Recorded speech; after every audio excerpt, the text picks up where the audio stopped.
PCOS is getting a brand new name, and here's the update. It's a complete secret to us, according to one of the doctors that are on the panel of 11 PCOS experts deciding what the new name is. But I think I figured out what the new name will be. Even though it's supposed to be a secret, I did some digging and I found this public study that talks about all the different options that I believe will be. Three of the major options they're considering is to just keep it PCOS syndrome. The second one is to keep the acronyms PCOS, but to replace the terminology. And I also found what the potential terminology may possibly be based off of this study. And the third is coming up with an entirely new name. I'm not going to list them all because you can see them here, but as you can see, they do have different medical terms for PCO, and then S would still be syndrome. Having the term syndrome in the name is very important for us because it acknowledges that this is highly complex and that everybody could have a different experience from it. The problem is the other letter. I have very strong feelings for why I believe we should maintain PCOS as the acronyms. First, let's take a look at why they want to change the name in the first place. A lot of us don't want to just keep it PCOS syndrome because we don't feel it accurately represents us. Polycystic ovaries is not something that everybody with PCOS has. The third option of having an entirely new name isn't that great either because it'll essentially archive all of the work that we as a PCOS community, and I'm not just talking about content creators, we are such a small part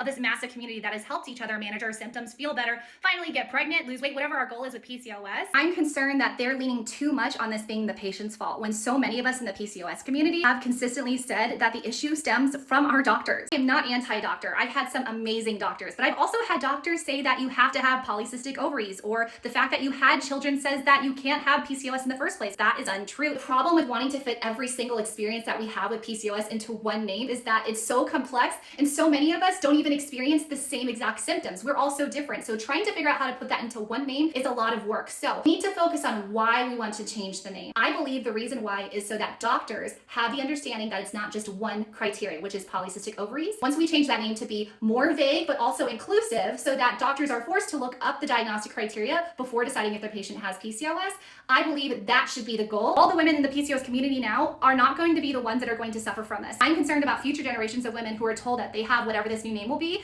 after the transition of formally being known as PCOS. It will be an entirely new name, and I'm concerned that all of the effort that we have put into helping one another will completely be erased. I'm trying to say this in a nicer way, but I don't know how. I feel like any other choice aside from that completely erases our voices and will do a complete disservice to the 70% of women who are currently undiagnosed and don't have access to all the data that we have now and shared within our communities, because all of us know what PCO is and how to manage it because we created this community. If you name it anything else other than PCOS, women in the future are going to look up a different term. They will not be able to have access to everything that we created and shared together in order to help each other with our symptoms. If you feel the same way that I do, I beg you to comment, share, repost this so that we can get the message out there, because they are deciding this name this week or next week because it's in February. It will be published and it will be official. So comment, share, repost. Let me know if you agree with me or if you disagree with me. Follow along for more tips and for more updates on this new name for PCOS.